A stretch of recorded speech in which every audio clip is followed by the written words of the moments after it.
szczytach gór biały śnieg nocą lśnie i nietknięty z tobą trwa.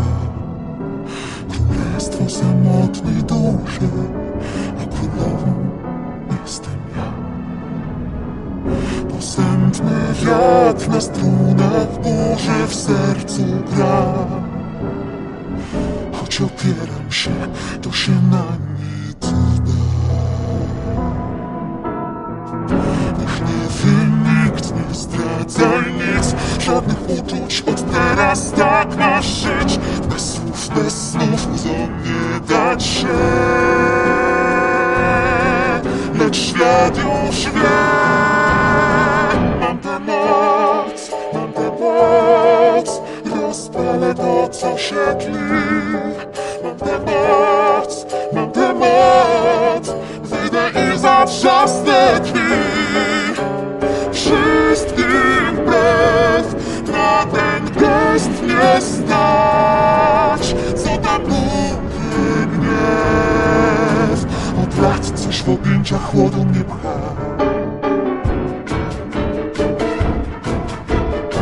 Z oddali to, co wielkie, swój pogrom traci w mig. Gdy strach, co ściskał gardło, na zawsze wejdzie z nim.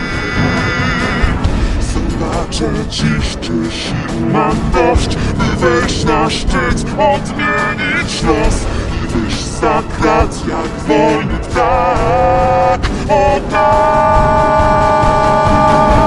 Mam tę moc, mam tę moc, mój jest wiatr, ogień, znam śnieg. Mam tę moc, mam tę moc, i zamiast łez jest śmiech. Wreszcie ja zostawię ślad, co tam burzy gniew.